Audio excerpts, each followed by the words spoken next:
Hola, hola, mi nombre es Marisol Au, soy psicóloga clínica. Actualmente trabajo de manera individual con personas en psicoterapia individual, así como también con familias y parejas. Les doy la bienvenida a mi nuevo capítulo de este podcast llamado A veces hay que hacer la lloración para llegar a la superación. Antes de comenzar a hablarles acerca de este gran tema o grandes temas de los que les voy a estar hablando el día de hoy, me parece importante hacer una leve advertencia. Primera advertencia es que, mi público en general está orientado a personas que son mayores de 18 años, por lo tanto, si tú eres menor de edad, por favor anda a buscar algún adulto o adulta que pueda revisar este contenido y luego, en el mejor de los casos, autorizarte a escucharlo en conjunto de su persona. Esto considerando que hay cierto tipo de temas que para algunas personas pueden ser sensibles. Segunda advertencia, efectivamente voy a estar hablando abiertamente de ciertos temas sin tabúes, utilizando las palabras correctas. Por lo tanto, si para ti la temática, por ejemplo, de sexualidad, deseo sexual, parafilias, ya sean parafilias soft, hard, así como también temas relacionados con sexualidad tales como la masturbación, abuso y ese tipo de cosas son temáticas sensibles, por favor, es mejor que te restes del capítulo de hoy. Bien, dada entonces esta advertencia, es que vamos allá. ¿Qué es lo que vamos a encontrar en el capítulo de hoy? Bueno, yo tengo aquí mi torpedo y básicamente, en el mejor de los casos, si ustedes llegan de principio a fin con el podcast, van a poder entender en primer lugar qué es el deseo sexual, cómo es que se construye, qué factores influyen en todo esto. ¿Cuáles son las parafilias? O sea, ¿qué son primero y qué tipos hay? Están las soft, están las hard, ¿cuáles son las diferencias? Conocer también cómo es que yo llego a esta temática, así como también cómo llegan las personas en general al espacio de la psicoterapia individual o terapia de pareja queriendo abordar esta temática, así como también cómo se trabaja de manera individual, en el mejor de los casos, los elementos que son más relevantes, porque obviamente todas estas cosas se ven caso a caso, así como también cómo es que todo esto se trabaja en el ámbito de la terapia de parejas, ¿ya? Y por último, riesgos que me parecía importante comentar asociados a toda esta temática. Así que, dicho esto, vamos allá. Y bueno, en primer lugar, voy a estar definiendo este concepto de deseo sexual porque es algo que marca, yo diría que una de las bases de la temática que voy a estar conversando el día de hoy. Voy a estar leyendo hacia allá porque hace tiempo hice unos posts, creo que el 2020, sí, hice unos posts asociados a deseo sexual y parafilias. En mi cuenta de Instagram, si quieren revisarla, pueden ir a psi.marisol_au. 2 letras, igual que mi apellido, una A y una U. Para poder ir dando a conocer todas estas temáticas, ¿ya? Entonces aquí yo voy a estar viendo mi pantalla y les voy a leer qué es lo que puse en ese post en su momento. Dice, de acuerdo con la RAE, el deseo es el movimiento afectivo hacia lo que se apetece, a lo que se quiera, a lo que se desea, valga la redundancia de la palabra deseo. Y respecto al deseo sexual, Kaplan, que es una persona que ha trabajado temáticas en su momento relacionadas con modelos de respuesta sexual, por ejemplo, que es algo que ustedes pueden ir revisando más allá. También tengo información acerca de los distintos tipos de respuesta sexual que existen, también en mi cuenta de Instagram. Quizás en algún momento le haga un video sobre eso, pero ya lo veremos más adelante. Y bueno, esta persona lo describe como aquellas sensaciones que mueven a buscar experiencias sexuales o mostrarse receptivo a ellas, ¿ya? Entonces, eso vamos a entender por deseo sexual. Y una vez entendiendo ese concepto, aquí agrego, cuando hablamos de deseo, resulta relevante considerar los distintos factores que pueden ir influyendo sobre este. Vamos a ver algunos, ya lo digo porque cuando las personas llegan y uno dice deseo sexual, al tiro se imaginan algo negativo, o también hay personas que lo ven como un concepto mucho más amplio, pero desde lo negativo, claro, las personas piensan que o la persona es extraña, o son cosas que no se hablan, o es algo que la persona de alguna manera planificada fue creando en su mente para poder que le generara un cierto grado de deseo. Yo me estoy yendo más al lado negativo, pero también puede ser respecto a aquellas cosas que nos atraen y que también pueden ser socialmente aceptadas o placenteras. Y aquí es importante que no es que la persona se le ocurrió solamente, sino que hay una serie de factores que van a influir en esta construcción del deseo sexual. Dentro de esto podemos tener factores socioculturales, biológicos, personales y relacionados también con los tipos de vínculos, pensando en que estos se pueden construir, por ejemplo, las interacciones sociales, no necesariamente el ámbito de la pareja cerrada como tal, sino, por ejemplo, en los espacios de descubrimiento, de exploración, vínculos poliamorosos, abiertos, cerrados, de todo tipo, ¿ya? Dentro de los factores culturales vamos a tener, sigo leyendo mi post, cultura en torno al cuerpo y el placer, los roles de género, educación sexual recibida, situación socioeconómica, violencia, efectos de la discriminación, creencias erróneas y rígidas sobre la sexualidad, entre otras. Yo esto se los doy como pinceladas, no voy a entrar en detalle porque hay mucho que conversar y esto de estos factores en profundidad darían mucha más conversación, ¿ya? Pero no es en donde yo me quiero netamente parar ya a hablar. Dentro de los factores biológicos también tenemos estado general de salud, factores hormonales, presencia de enfermedades, uso de medicamentos, consumo de alcohol, drogas y otro tipo de sustancias, entre otros. Así como los factores personales tendríamos vivencia personal del deseo sexual, historia sexual anterior. En el caso cuando uno dice anteriores, por ejemplo, porque las personas tienden a llegar cuando ya están teniendo una historia con alguien o solas y a lo mejor les hace ruido, por ejemplo, en el ámbito de la pareja, y uno revisa qué es lo que pasó previo a esa instancia y qué pasó también previamente con una o múltiples personas quizás con las que pudo haber explorado o haya presentado algún cierto grado de interés. Por eso hablábamos como de previos, ¿ya? Antecedentes de abuso sexual si es que los ha habido, estado de salud mental actual, estrés, entre otros. Sabemos que hay muchas cosas que se van vinculando entre sí. Como también en estos factores que yo les hablaba de los vínculos sexoafectivos, también el tiempo del o de los vínculos, el estado del o de los vínculos, entre otros, ¿ya? Y por último coloco en este post, así como vemos que existen distintos factores que pueden estar influyendo, es que podemos encontrarnos con personas que presenten distintos tipos de niveles de deseo sexual. Eso lo hice porque después iba a hablar acerca de las diferencias en cuanto a los niveles de deseo sexual, porque de repente es habitual encontrarse en el espacio de la terapia de pareja o también en el espacio de la psicoterapia individual, que llegan personas preocupadas porque dicen: yo presento más ganas, tengo más deseo que mi pareja, quizás es algo extraño. Entonces lo hice como para aclarar y dar pie a otro post, pero no vamos a estar hablando de eso el día de hoy. Entonces, ¿qué es lo que quiero que aprendan dentro de estos minutos que hablé como papagayo súper rápido? Que el deseo sexual, o sea, las cosas que a nosotros nos generan un cierto grado de interés, hacia las que queremos acercarnos en el ámbito de la sexualidad, son cosas que se van construyendo por una suma de factores, ¿ya? No simplemente porque a mí se me ocurrió porque sí, ¿ya? A mí se me ocurrió, por ejemplo, si yo lo voy a trasladar a algo nada que ver, pero es como, si yo lo traslado a la comida, por ejemplo, yo puedo decir: a mí me gusta el arroz, pero además me gusta mucho el arroz porque en mi casa comemos mucho arroz, porque hay factores culturales. Por ejemplo, gran parte de mi familia es oriental, por parte paterna. Entonces ahí hay una gran fuente de cultura a través que se ha mezclado mis procesos de socialización y que me ha hecho quizás adquirir un cierto gusto por el arroz, ya, independiente de que me puede gustar de sabor, ya. Entonces podría ser por otras cosas, ya. Con ese ejemplo que hablo del arroz también les doy a entender que es como la persona le gusta el arroz porque solamente es rico, no, sino que también hay otro tipo de cosas que influyen, ya. Y si yo, por ejemplo, tuviera problemas de digestión o colon irritable o quién sabe qué cosa, quizás no podría comer ese arroz y disfrutarlo de la misma forma que una persona que no tiene eso. Por ejemplo, a lo mejor no podría ponerle tanto ajo, no podría ponerle curry y otro tipo de cosas, ¿ya? Entonces espero que esa como paralelismo se vaya entendiendo, ¿ya? Entonces, teniendo claro qué es lo que pasa con este deseo sexual, es que me voy a ir de lleno a las parafilias, ¿ya? Parafilia es una palabra que en general como que nos resuena o nos remueve, al menos a la mayoría de las personas con las que yo he conversado, desde algo violento, desde algo medio asustadizo, medio vergonzoso, así como muchas temáticas relacionadas con la sexualidad, ¿ya? Y bueno, desde ya mencionarles que al momento de que ustedes estén escuchando todo esto que yo les estoy diciendo, a la hora que yo les hable acerca de estas temáticas en profundidad y de los ejemplos que yo pueda presentarles, que sean abiertos y abiertas a esta temática, ¿ya?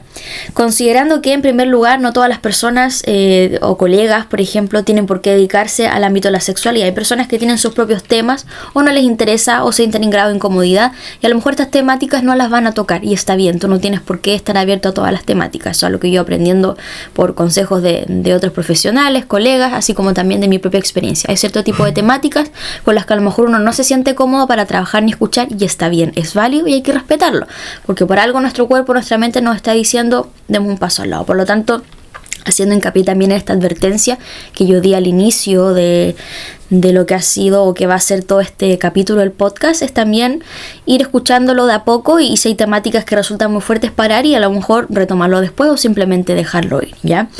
Y estar abiertos de mentes, porque en estas temáticas en general yo me doy cuenta que puede ser súper fácil juzgar. Puede ser muy fácil juzgar lo que para nosotros es raro, es anormal, es alejado de lo que para nosotros es algo común, ¿ya?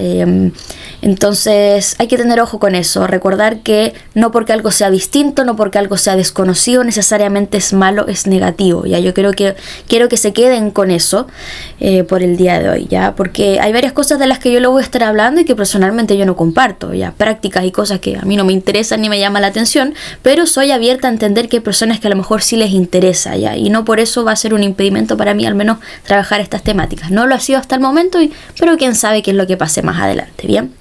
Entonces, respecto a las parafilias, voy a estar viendo este post también, que también está disponible en mi cuenta de psicóloga, que dice: tal como vimos en el post sobre deseo sexual, es que este puede estar influenciado por múltiples factores.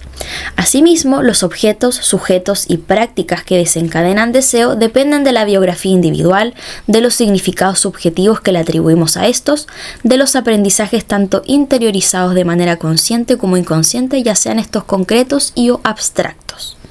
En otras palabras, pueden ser diversos, ¿ya? Podemos entender una parafilia, aquí vamos a la definición, como un fenómeno diferente a los gustos amplios o específicos.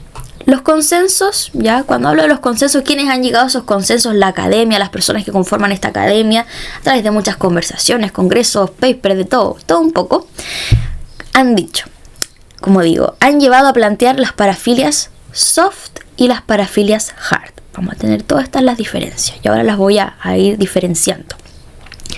Siendo las primeras disfrutadas de manera consensuada, mientras que las segundas no. O sea, por eso digo que este tema puede ser polémico y puede ser sensible. Entonces vamos a tener dentro de las parafilias las soft y las hard. Elemento importante: consentimiento y no consentimiento. Aquí desde ya aclarar que el consentimiento es fundamental para que todas las personas podamos tener un cierto grado de placer, un disfrute, desde la responsabilidad, desde la calma, desde el respeto, ¿ya? Me quiero quedar también con el hecho de que aquí, como yo les decía, vamos a estar hablando de un tema que puede ser polémico, que puede ser delicado para algunas personas, y por lo tanto hay que tener el resguardo suficiente ya para en ningún momento avalar conductas que sean ilegales, que dañen a otras personas, a menor de edad. Eso por ningún motivo lo vamos a permitir. Y también expresarles abiertamente que yo me posiciono como una persona profesional que está en contra de la vulneración de las otras personas, de menores de edad, de personas en general, vulneración de derechos humanos, y asimismo yo estoy suscrita a mi código de ética profesional, ya que si ustedes quieren leerlo pueden buscarlo, Código de Ética para Psicólogos en Chile, es totalmente gratuito, donde se hablan más temáticas acerca del secreto profesional y otro tipo de temáticas relacionadas con el quehacer profesional, así como también el respeto por los derechos sexuales y reproductivos. Yo me ciño a eso, porque los derechos sexuales y reproductivos, que también ustedes los pueden buscar en internet y están de uso público para todas las personas, buscan el cuidado y el resguardo de todos los seres humanos, ¿ya? Dentro de los marcos legales y éticos, ¿ya? Por lo tanto, nuevamente, poner atención a eso, y yo les transparento cuál es mi posicionamiento, porque me parece importante que ustedes lo sepan. Me parece importante que, considerando que muchas personas llegan a abrir sus vidas en espacios de conversación, en espacios de terapia, sea individual, de pareja o de familia, que sepan también qué valores o qué creencias son las que a mí me mueven. Yo creo que eso es importante y primordial para cada profesional con el que uno se atienda, sobre todo en estas temáticas que son más sensibles y más personales. Bien, dicho esto, entonces vamos a hacer la diferencia. Aquí vamos a entender que las parafilias soft son disfrutadas de manera consensuada, mientras que las hard no. Esto debido a que lo que las caracteriza, es la implicancia de coerción y falta de consentimiento, recordando que estos dos aspectos transgreden el respeto de los derechos sexuales y reproductivos. O sea, por ningún motivo vamos a permitir la coerción ni la falta de consentimiento, ¿ya? Ese podríamos decir que es la problemática de las parafilias hard. O sea, hasta el momento también, como persona que abierta de mente, que entiende que el deseo sexual es algo que se construye, que le atraviesan múltiples factores, eso va a permitir entender que no es raro que estemos abiertos y abiertas a entender que hay personas que pueden tener intereses, gustos, que a lo mejor salgan de lo que socialmente es aceptado o conocido, ¿ya? Pero el problema no va a estar en lo alejado de la normalidad que va a ser eso que a la persona le interesa o la atrae. Lo negativo, lo peligroso, lo que hay que evitar va a estar en que esto se lleve a la práctica mediante coerción y falta de consentimiento. Eso es lo más importante. Y ya les voy a dar ejemplos para que se entienda todo esto mucho más. También sigo con este post. Dice: las personas que suelen presentarse en un espacio profesional de contención suelen sentir culpa y presentar pensamientos negativos asociados a esta. Por ejemplo, en el caso de las parafilias soft, por pensar que son las únicas personas que sienten deseos a ciertos objetos, características, prácticas, etc. Desde un espacio de consejería y atención psicológica podemos abordar esos cuestionamientos, culpa y promover lo que conocemos como asociatividad. Ya les voy a hablar acerca de ese concepto también. Les estoy leyendo este post un poco como para darles las ideas generales y ya me voy a ir más en detalle con los ejemplos, ¿ya? Y desde un espacio de consejería y atención psicológica, como digo, podemos trabajar esto desde la asociatividad, ya que bueno, se lo transmito o se lo explico desde ya, que tiene que ver con si tenemos personas que tienen gustos o intereses específicos que están que se pueden llevar a cabo dentro desde lo legal. Podemos hacer que las personas se reúnan con otras personas o conozcan o generen espacios en los cuales eso que a esas personas les interesa sean llevados a cabo de una manera consensuada y un espacio seguro. Eso tiene que ver con la asociatividad y ir pudiendo generar esos espacios, ¿ya? Entonces, esto con el objetivo de acompañar a las personas para que puedan vivir una sexualidad placentera sin dañarse ni dañar a otras personas. Nuevamente, aquí dentro de mi posicionamiento está que las personas puedan tener y acceder a un cierto grado de placer que está dentro de los derechos sexuales y reproductivos, siempre y cuando no se dañen a su propia persona ni dañen a otros, ¿ya? Eso es lo más importante. Por otro lado, dice: en aquellos casos donde el abordaje resulte limitado ante la problemática presentada, es que apuntaremos a proponer un abordaje más especializado. Ya, por ejemplo, en las parafilias, por ejemplo, hard, ya no va a ser raro que en algunos casos sea necesario derivar a terapeuta sexual con mayor expertise en la temática, o en otro tipo de temáticas hacer derivaciones o trabajar en equipo, entre otro tipo de ejemplos, ¿ya? Entonces, dichas estas diferencias, vamos a entender nuevamente que el deseo sexual es algo que se construye y está influenciado por una multiplicidad de factores que se entrelazan, ¿ya? Vamos a entender que hay personas que van a tener un cierto grado de interés y de deseo hacia cierto tipo de temáticas, personas, objetos, prácticas específicas que pueden salir de la norma y que pueden ser diferenciadas en soft y las hard. Y las soft van a ser aquellas que van a ser consensuadas y en un espacio relativamente seguro, y las hard van a ser aquellas que lamentablemente se llevan a cabo en un espacio que está siendo coercitivo, dañino para la persona y para otros, genera daño y eso no podemos permitirlo. Bien, entonces, ¿cómo es que yo llego a esta temática y por qué me interesa hablar acerca de este tema? Yo llego a esto porque, bueno, pensando un poco que yo hice mi diplomado en sexualidad, cuando yo estaba en la universidad en pregrado supe, desde que tuve el ramo psicología de la familia y pareja, que yo me quería dedicar al ámbito de la sexualidad y al ámbito de la familia y la pareja. termino pregrado y yo me inscribo a un diplomado en el ámbito de la sexualidad, y cuando yo me inscribo empiezo a adquirir muchas herramientas. La verdad es que habían temáticas en pregrado que a lo mejor a mí me hacían ruido, yo sentía que no iba a ser capaz de abordar, ejemplo, temáticas de abuso sexual, por ejemplo, violaciones, ese tipo de cosas, y la verdad es que me di cuenta de que no fue un impedimento como sentirme un poquito reacia. Al contrario, es una temática que se me ha dado bien al momento de abordar. Cuando digo que se me ha dado bien, me refiero a que he sido capaz de contener a las personas, poder generar un espacio seguro para generar, en aquellos casos que sea pertinente, una terapia de reparación. Importante también en esta temática mencionar que cuando las personas han vivido este tipo de experiencias no siempre reciben el mismo tipo de intervención o tratamiento, por ponerle un nombre, ¿ya? Todo va a depender de si es que este tipo de experiencias que han tenido estas personas son recientes, han sido algo que se han dado a lo largo de los años, en la infancia, la adolescencia, en la adultez, ya, etcétera.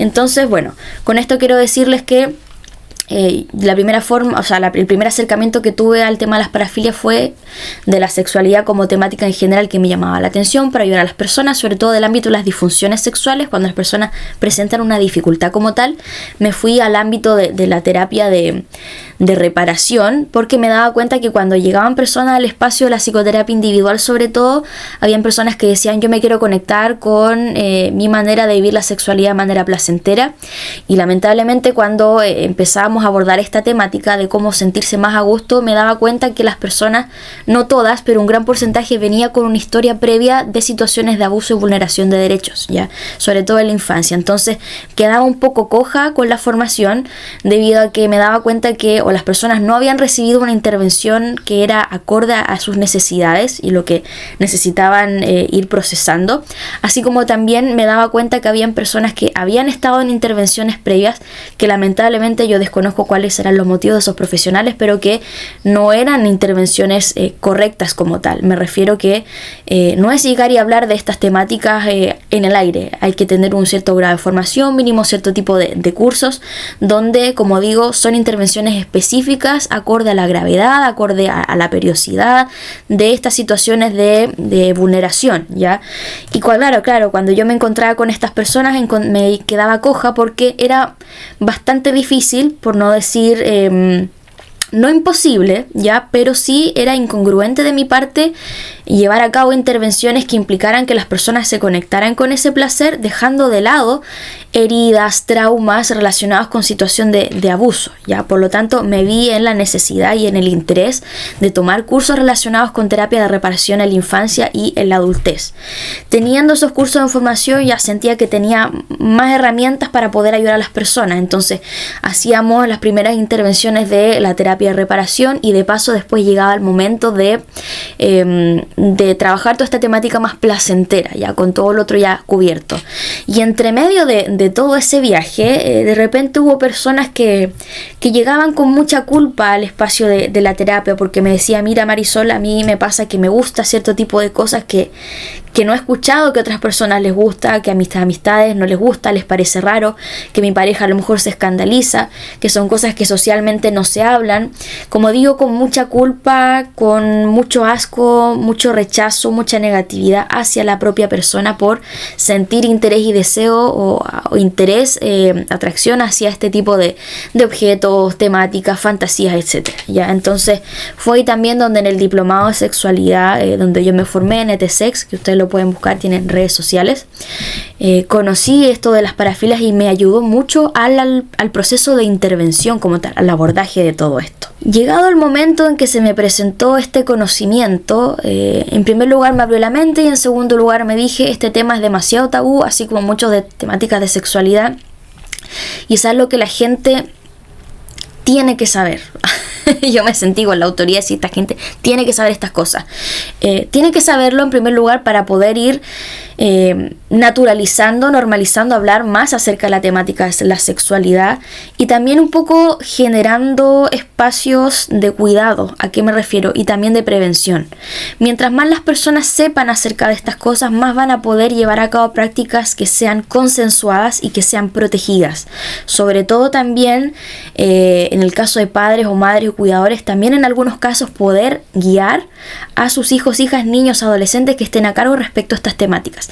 Si hay algo que yo no sé acerca de esta temática, si yo soy reacio acerca de estos temas, si a mí me da miedo, me da pudor hablar acerca de eso, estos niños o hijos van a acceder a la información de otra forma, que puede ser mucho más violenta, que puede ser sin una base científica, sin estudios detrás, y eso puede ser muy peligroso. Por lo tanto, es nuestro deber como adultos tener el conocimiento, no para que ya vayamos hablándole este tipo de cosas, porque no vendría al caso hablarle a menores de edad acerca de esto que yo les estoy hablando, pero sí en el caso de que ustedes como adultos identifiquen ciertos aspectos relacionados con estos temas, ustedes tener las herramientas para saber cómo abordarlo de una manera tranquila y segura, tanto para ustedes como para estos niños, niñas y adolescentes, ¿ya? Es necesario que sepamos acerca de estos temas, ¿ya? Entonces, cuando llegaban estas personas, llegaban muy asustadas, ¿ya? Al menos la mayoría de las personas. Y en mi caso, yo les cuento cómo llego a trabajar esto con estas personas. Y luego les voy a hablar de las intervenciones a nivel psicoterapia individual y en terapia pareja. Llegaban la mayoría, que yo diría, no puedo hablar de porcentajes porque no llevo una cuenta como tal, pero son muchas personas que llegan a acudir a mí lamentablemente por temáticas de abuso en la infancia o en la adultez, y de paso temáticas de sexualidad relacionadas con disfunciones sexuales y desconocimiento y cosas así. Y dentro de ese grupo la mayoría llega muy angustiados, con mucha culpa, sobre todo con miedo, ¿ya? Y bueno, el miedo primero es miedo a que yo como persona los pueda o las pueda juzgar, que no es raro. O sea, si son temáticas que son tabú, son temáticas que nos cuesta hablar, que a veces se ve con vergüenza, con chiste. Yo este video lo estoy haciendo muy seria porque en general a nivel profesional soy una persona seria, ¿ya? Ustedes quizás van a ver mis videos en Galápagos riéndome, me ven con mi perro, ven que yo subo videos de mi día a día, ¿cierto? Pero en general yo en estas temáticas soy una persona seria, y cuando se trata de mi trabajo lo soy en general, porque considero que estos temas hay que darles la seriedad que corresponde, ¿bien? Y porque de esa forma, bueno, también a veces es más fácil hablar acerca de temas que son difíciles, y a mí me importa que las personas con las que yo trabajo sepan que el tema va a ser, puede ser delicado desde su punto de vista, va a ser considerado con la seriedad que corresponde, ¿ya? Su angustia, sus miedos, sus preocupaciones y sus dudas, ¿bien? Entonces, estas personas la mayoría de las veces llegan con mucha angustia, con el miedo a que yo las pueda juzgar. Lo que yo les puedo decir a estas personas primero es, yo no soy nadie para juzgarlas, ¿ya? Yo creo que nadie es nadie para juzgar al otro, uno tiene a veces tejado de vidrio, y creo que lo más importante aquí es que cuando uno juzga es porque uno viene con cierto tipo de creencias, y yo al menos creo que éticamente como profesionales del área de la salud mental corresponde que nosotros hagamos una revisión previa de cuáles son nuestras creencias, ¿ya? Cuando yo hice este proceso de formación en temática de sexualidad, nosotros nos hacían el equipo profesional que nos formó, que no tengo nada que decir, un excelente equipo profesional, una ética y una cercanía impresionante, ETSEX totalmente recomendado. Cuando se abordó esta temática, nos invitaron a hacer una reflexión de cuáles eran las creencias o prejuicios que teníamos asociados a esto, porque es importante conocerse para evitar justamente dañar a otros con nuestras propias creencias y nuestros propios prejuicios, ¿ya? Entonces yo me hice un análisis respecto a qué es lo que pienso yo sobre hacer cierto tipo de temáticas, sobre cierto tipo de prácticas, sobre ciertos gustos, ¿ya? Y como digo, yo no soy nadie para juzgar qué es lo que a ti te gusta y qué es lo que no, ¿ya? Independiente de lo raro o lo fuera de la norma que sea, ya, en el sentido de que yo como persona puedo en mi vida personal no practicar cierto tipo de cosas. Hay cosas que a mí como persona natural no me gustan llevar, por ejemplo, a mi ámbito personal en cuanto a las relaciones sexuales, por ejemplo. Hay cierto tipo de prácticas que las personas me comentan y son cosas que yo no comparto, son cosas con las que yo a lo mejor no me siento cómoda, pero eso no significa que yo vaya a juzgar al otro, no significa que yo le vaya a decir tú no tienes que hacer eso, o que yo le vaya a decir por qué estás haciendo eso, por qué te gusta eso. No soy nadie para juzgar eso, ¿ya? Entonces yo les explico eso a las personas, y lo otro es que muchas veces hay mucho desconocimiento conocimiento. Y para mí el haber comprendido que, bueno, hay toda una serie de profesionales detrás de todos estos conocimientos y estos conceptos, que se ha dado el tiempo de estudiar todo eso a nivel población, y me ha permitido entender todo esto, que me hace abrir la mente y con mayor razón poner en función este conocimiento para ayudar a las personas. Porque si yo no supiera cuál es la definición de deseo sexual, si yo no supiera cómo se construye, probablemente etiquetaría de raro o extraño a cualquier persona si me hablara de esa temática, y no es el caso, ¿bien? Entonces, cuando estas personas llegan a ese espacio de la psicoterapia con mucha angustia, con mucho miedo, ¿qué es lo que se trabaja? Ya, justamente como yo se los había leído en el post, se trabajan hartas cosas. Se trabaja la culpa, se trabaja el rechazo muchas veces hacia la propia persona de responder preguntas de por qué me gusta esto, de soy un bicho raro, soy un monstruo, muchas veces las personas dicen, y yo les voy a dar ejemplos, por ejemplo, valga la redundancia, ejemplo, que lo repito, temáticas como cuando de repente hay personas que me dicen, a mí me genera mucho interés las personas que ocupan un cierto tipo de vestimenta, que ocupan, por ejemplo, ropa apretada, faldas, que ocupan pantalones anchos, pantalones cortos, pantalones largos, de todo tipo. Aquí hay un abanico de cosas.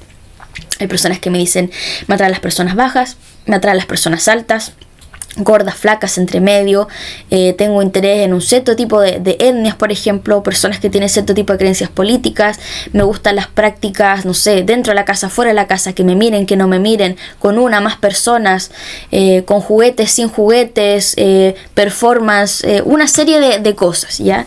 Y las personas llegan con mucha culpa y entender el concepto de deseo sexual y entender que para poder llegar a eso, cómo es que la persona llegó a que le gustaran todas esas cosas, hubo todo un procesamiento interno lleno de experiencias, lleno a lo mejor de lo que vio en su entorno, de lo que le mostraron, por ejemplo en el ámbito del contenido sexual de la pornografía. Espero que no me censuren este video por decir la palabra pornografía, pero el contenido audiovisual, por ejemplo, también las personas aprenden muchas cosas ahí, ya que bueno, ese es otro tema que muchas veces influye en otro tipo de temáticas, como en disfunciones sexuales, como por ejemplo alteración en los niveles de deseo sexual, eyaculación precoz y un montón de cosas también. Entonces, como digo, nuevamente aquí hablamos las palabras sin filtro, y como digo, entender cómo es que llegan a construir eso, o a veces ni siquiera tenemos explicación, pero entender que muchos factores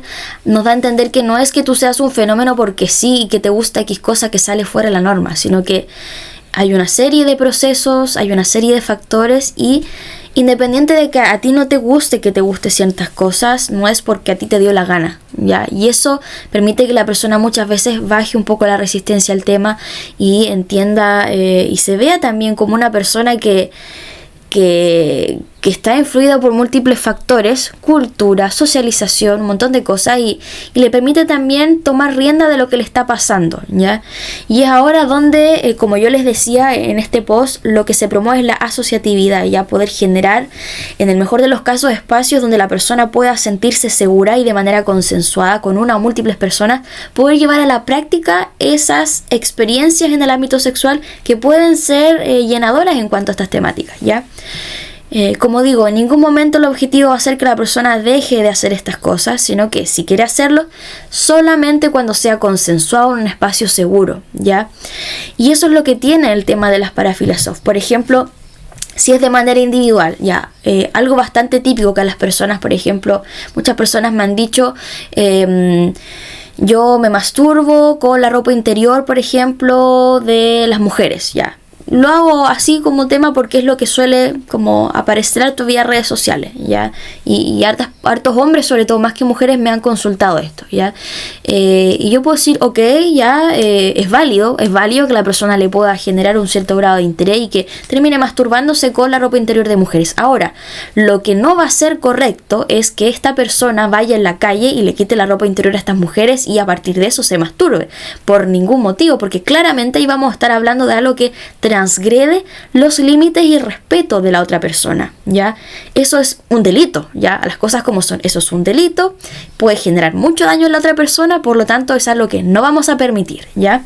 Por lo tanto la persona puede tener este interés, pero la idea es que Si es algo que a la persona le genere un cierto grado de placer, que le genere, como digo, satisfacción, independiente de que a mi parecer puede ser algo que yo no comparto porque a mí no me genera excitación eso, porque yo como persona natural no me voy a masturbar con la ropa interior de una mujer porque no me interesa, de todas maneras es válido que a la persona le guste eso y yo voy a ayudar a que la persona, si es que me siento capacitada a abordar el caso, por supuesto, pueda abordar eso de una manera segura, consensuada, ¿ya? Es decir, que lo haga un espacio seguro, por ejemplo, su habitación, su baño, que no exponga a otras personas, que no les robe, que no lo haga, que no le quite la ropa interior a otras personas, que no obligue a otras personas a darles ropa interior, ¿ya? Y uno incluso podría verlo desde el ámbito, por ejemplo, monetario. Hay personas que venden su ropa interior siendo mujeres o siendo hombres.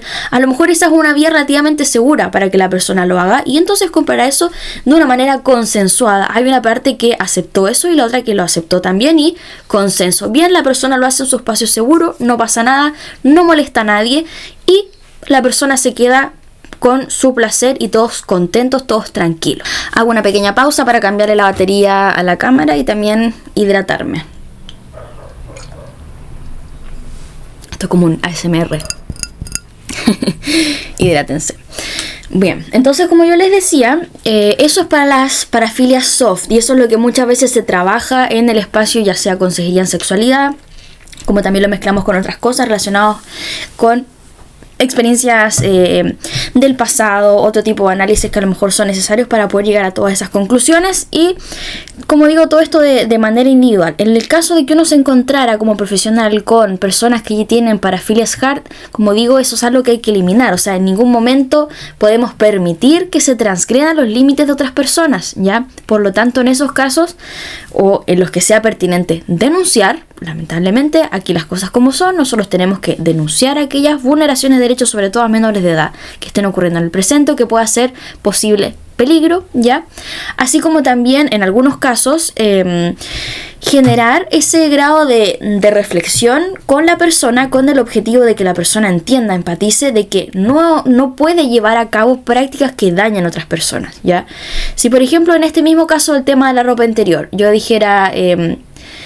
pero esta persona lo que hace es que aborda mujeres en la calle y les roba la ropa interior, ¿ya? Ahí uno intenta hacer el ejercicio de decir, ¿cómo te sentirías tú si a ti te robaran de esa forma, te abordaran de forma violenta, inadecuada en la calle y te robaran algo personal como la ropa interior y te desnudaran en la calle? ¿Cómo te sentirías tú? Y en el mejor de los casos, si la persona es una persona normal, ¿ya? Normal me refiero que no estamos hablando de una persona que sea psicópata, que la gente está como bien acostumbrada a hablar de repente como de trastornos de personalidad narcisista, antisocial y un montón de conceptos que se hacen como de moda, pero hay bajo porcentaje de la población que puede ser psicópata como tal, ya, muy bajo. Entonces, y sobre todo yo creo que una persona psicópata no creo que vaya a la terapia a poder trabajar todas estas temáticas, ¿ya? Pero claramente en el mejor de los casos la persona diría, en verdad la persona se sentiría mal, por lo tanto yo no quiero hacer eso, ¿ya? Y de hecho muchas personas que llegan al espacio al momento de tener estas dudas de cómo abordar todas estas cosas, lo hacen muchas veces desde el miedo, como digo, desde la angustia, la vergüenza y de no querer dañar a un otro. Muchas veces no quiero que mi pareja se sienta mal, no quiero generarle un daño a la otra persona y por eso quiero saber cómo se trabaja esto, ya, o dejar de hacerlo o encauzarlo también. Esa es otra palabra que igual va bien asociada a esto, encauzarlo, acotarlo a un espacio que sea consensuado y seguro, ya. Entonces, como digo, las hard prohibidas, eso o hay que denunciarlo o hay que invitar a que la persona deje de hacer eso, ya. Y en el caso que sea pertinente, realizar una derivación. Pero eso ya es un tema a conversar entre colegas más que ustedes como público general, que puede ser que hayan colegas que escuchen este podcast como pueden ser personas naturales como cualquier otra persona, ¿ya? ¿Y qué es lo que pasa cuando eso ocurre en el ámbito de la terapia de pareja? Porque yo les hablé principalmente de los elementos que ocurren en el ámbito de la psicoterapia individual. Pero en el ámbito de la pareja pasan otras cosas, porque aquí está el vínculo, está la interacción social. Lo que a mí me ha tocado ver es que son personas que llegan y uno de los miembros de la pareja o está muy enojado, o está muy avergonzado, o quiere terminar con la persona porque es algo que le parece muy descabellado. Y aquí hay que entender varias cosas, ¿ya? En el ámbito de la pareja, como desde ya... Tú puedes querer mucho a una persona, te puede atraer mucho a una persona, pero uno no es nadie para juzgar cuáles son tus límites. Y hay personas que dicen, yo hay ciertas cosas que no transo y no puedo estar con una persona que le gusten cosas que salen fuera de la norma. O yo no estoy dispuesto a estar con una persona haciendo este tipo de prácticas. Y está bien, es válido, no podemos forzar a nadie, ¿ya? Pero también me he encontrado con personas que están abiertas a ayudar y decir, esto se me hace raro porque yo nunca lo había escuchado, pero estoy de acuerdo a que podamos hacer esto de manera consensuada. Y hay ejemplos que uno ve de repente como casos exitosos, como por ejemplo si llega una pareja y hay uno de los miembros de la pareja que tiene algún tipo de interés, por ejemplo, en alguna práctica, alguna dinámica, alguna fantasía. Imaginémonos esta persona de la ropa interior. A lo mejor esta pareja, imaginémonos un caso súper estereotipado, una pareja heterosexual, donde a este hombre le gusta la ropa interior de las mujeres. A lo mejor dentro de la dinámica de ellos como pareja va a entrar el que van a tener un cierto tipo de juego en el ámbito sexual que puede abarcar el que la pareja mujer le deje de repente ropa interior en su mochila, en su bolso del trabajo, en su lonchera, quién sabe, yo le estoy dando ejemplos múltiples, y puede ser que eso permita, en primer lugar, que la pareja, bueno, esté en sintonía respecto a estas prácticas que le gusten, que una de las partes, quien tiene este deseo, se sienta aceptada y a lo mejor apoyada por la pareja, porque esta pareja está decidiendo participar en esto y contribuir, ayudar a lo que le gusta. Y por otro lado, a lo mejor la pareja se puede sentir bien porque dice, yo en verdad estoy comprometida con esta persona, entonces siento que estoy contribuyendo a que esta persona sienta este fuego, como lo dicen muchas personas, y eso haga que estemos más conectados como pareja. Y a veces eso se da y las parejas después las cosas terminan súper bien, ¿ya? Como también gran parte de lo que se hace en el ámbito de la terapia de pareja es muchas veces conversar, generar un espacio de comunicación, mejorar la comunicación entre ellos, porque a lo mejor esto de la parafilia es muy difícil abordarlo y quizás hay otro tipo de temáticas que surgen antes, ¿ya? Entonces, trabajar en terapia no necesariamente va a ser lo de la parafilia como tal, quizás la pareja no está preparada tampoco, pero puede ser el cómo hablamos acerca de esto, cómo le hablo yo a mi pareja acerca de esto que a mí me gusta y me interesa, o por otro lado, cómo hablo acerca de esto que para mí es horripilante, es raro, es desconocido, porque me parece muy diferente, porque yo a lo mejor no sé hablar de nada relacionado con la sexualidad, nunca hemos hablado de sexo, por ejemplo, lo que es bastante común entre parejas. Entonces puede servir para empezar a abrir puertas de conversación, abrir puertas al diálogo, ¿ya? Como para que en algún momento se pueda tocar este tema. Y puede ser que hayan parejas donde se pueda avanzar en generar ese espacio de diálogo y donde a lo mejor en el mejor de los casos para estas personas pueda hacer llegar a cierto tipo de consensos, y también van a haber personas que van a llegar solamente al espacio de la comunicación, de tocar el tema de la sexualidad, de tener relaciones, pero quizás no van a querer abordar este tema, van a decir yo hasta aquí nomás llego con este tema y va a estar bien. Y entonces con lo que yo le estoy diciendo es que se tienden a trabajar aspectos de comunicación, se tiende a abordar la temática sexualidad, se tiende a hablar acerca de, por ejemplo, qué espacio ha tenido esta parafilia dentro de la vida de esta pareja, dentro de la pareja como un tercero. Ejemplo, ya se puede hablar acerca de, como motivo de consulta, cómo trabajamos en poder llegar a un consenso. Pueden surgir también posibles separaciones, rupturas, una serie de cosas ya relacionadas con esto, y que, como digo, se pueden abordar siempre y cuando, bueno, las personas tengan la disposición a trabajar. Y ahí también es donde nuevamente el que como profesional recibamos personas teniendo un cierto grado de conocimiento va a ayudar a darle tranquilidad y claridad a las parejas. Ahí es cuando uno dice, esto no es primera vez que yo lo escucho, que lo recibo dentro del espacio de la terapia. No es raro, ya, tanto lo que tú sientes, que puede ser miedo, incomodidad, saber acerca de esto que le gusta a tu pareja, no es la primera persona que lo ha sentido, es válido. Si tú nunca te habías visto familiarizado con esto, no es raro que te dé miedo, que te dé angustia, que te preocupe. Hay una serie de cuestionamientos, como tú como persona que a lo mejor tampoco no sabías que tanto se hablaba de esto, no es raro que te sientas angustiado, no es raro que te sientas avergonzado si es que te pillaron, si es que tú quieres hablar del tema, etcétera. Porque también es importante saber que existen muchos mitos acerca de la sexualidad en general, y hay muchos mitos también respecto a este tema de las parafilias.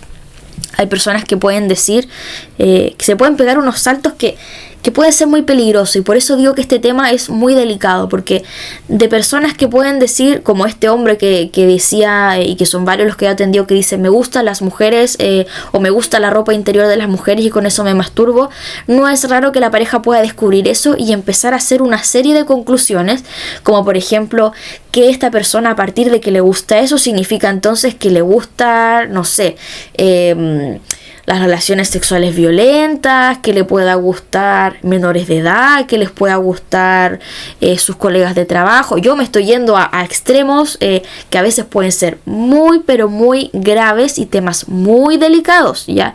Por lo mismo es importante ir derribando estos mitos, porque es totalmente comprensible que una persona que se acaba de enterar, por ejemplo, que su pareja le gusta algo que sale fuera de la norma, pueda pensar que le pueden gustar toda una serie de otras cosas. Ya, es válido que pueda tener esos cuestionamientos, pero ahí va a estar entonces nuestro trabajo, decir, aterrizar eso, porque no porque una persona le guste A significa que le va a gustar B, C o D, y que también no porque le guste A va a llevar a cabo A, ni B, ni C, ni D. ¿Ya? Por eso es importante. Van a haber casos en los que sí, y ahí va a haber que tener mucho ojo, porque es, como digo, son temas delicados, pero no siempre es así, y por eso ahí generar un espacio de diálogo con una persona, con un tercero, en el espacio de la terapia de pareja puede ser fundamental, ¿ok? Esos son aspectos, como yo les digo, a grandes rasgos que se tienden a trabajar, y como digo, va a depender del caso al final, del caso, de lo que las personas traigan como motivo de consulta, y que podamos acordar, que podamos consensuar. Bien. Y por último, ya para ir cerrando el capítulo, después les quiero hablar acerca de los riesgos, ¿ya? De los riesgos, no para ustedes, sino de los riesgos para mí. De los riesgos para mí, hablar acerca de estas temáticas, como el riesgo para otros colegas, ¿ya? Y esto tiene que ver también con que yo les decía que hay un gran grupo que llega, y es el del grupo del que yo les he hablado, de que llega con angustia y llega con miedo, pero también hay un grupo que no sé de qué tamaño es, no lo sé, tampoco creo que quiero saberlo porque puede ser un tanto abrumador. Hay un grupo grande que llega a través de el acoso, que llega a través de la vulneración de los límites de las otras personas, ¿ya? Y dentro de eso, ¿cómo me llegan las personas a mí? A mí me llegan las personas vía redes sociales, por ejemplo. He tenido suerte hasta ahora de que no he recibido mucho acoso en comparación a otras colegas mujeres, sobre todo mujeres, porque lamentablemente estamos expuestas más a situaciones de acoso más que los hombres. No digo que en el caso de los hombres no lo vivan, pero sí estamos más expuestas. Y aquí entran los riesgos, ¿ya? En el sentido que el grupo de personas que a veces puede llegar a tocar estas temáticas, ya sea porque o es tabú o porque muchas personas les gusta acosar a otras personas, y acosar a las personas les genera un cierto grado de excitación. O sea, ya estamos hablando para filejar, se sienten con el derecho de hablarle a otras personas, hablarle a mujeres, consultarme a mí e intentar acosarme, intentar violentarme, ¿ya? Entonces, en esos casos es bien interesante, y los riesgos son múltiples. Los riesgos son que efectivamente me pueda llegar contenido pornográfico sin mi consentimiento. Puede ser que reciba mensajes inapropiados, considerando que a mí hay ciertas cosas que no me interesa saber acerca de la vida de las personas. Por ejemplo, como digo, las temáticas, cuando hay motivos de consulta relacionados con la sexualidad, yo hay ciertas cosas que tengo que preguntar, pero no es que en mi día a día a mí me gusta andar sabiendo qué es lo que le gusta a la persona. A mí no me interesa saber cuáles son tus fetiches, tus fantasías, no es tema, porque tú, como persona que no conozco, no forma parte de mi vida, ¿ya? Entonces, por lo mismo, los riesgos son recibir ese tipo de contenido, que son situaciones que, como digo, uno nunca sabe, ojalá nunca pase a nada más allá, pero que en algunos casos son situaciones que generan incomodidad, y el acoso es incomodidad, es violencia. Por lo tanto, esos son los tipos de riesgo. También hay riesgos como, por ejemplo, que puedan llegar personas que pregunten a través del acoso, explicitando a lo mejor que son personas que puede ser que estén interesadas en menores de edad y que no les interese cambiar eso. Puede ser, yo he escuchado casos acerca de eso. De hecho, yo me he salvado de eso hasta ahora, pero uno nunca está exento, no hay que tirar la primera piedra, como dicen por ahí. Y sobre todo los peligros de que estas personas, como digo, acosen o intenten hacer cosas peores, ¿ya? En general, como digo, he tenido suerte en estas temáticas y también creo que a mí el conocimiento me ha fortalecido en ese sentido. No soy una roca, por lo tanto, podría encontrarme con situaciones en las cuales gente me acose, me lleguen cosas que no me interesan y me podrían afectar emocionalmente, perfectamente me podría pasar. Creo que para eso tengo mi espacio de psicoterapia individual, mi propia psicóloga, tengo también un equipo de colegas que siempre está detrás mío, tengo una familia, tengo amistades, tengo una red de apoyo que me hace sentir que estoy acompañada. Por lo tanto, no me da miedo hablar acerca de temáticas de sexualidad, pero tengo claro que hablar acerca de estos temas abiertamente puede ser un peligro. Lo tengo súper claro. Entonces, las veces que he tenido experiencia donde hay personas que se han sentido con la libertad de pasarme a llevar, la verdad es que yo creo que hay dos grupos. Uno están los que se van bloqueados y denunciados, y el otro grupo es el que desde mis ojos, ya en la manera de preguntar, se acercan a la temática con indicios de querer acosar. Ya hay personas que quizás no entienden a qué me refiero. Es la forma en cómo las personas preguntan para pedir una hora de atención psicológica. Hay formas y formas de referirse a una profesional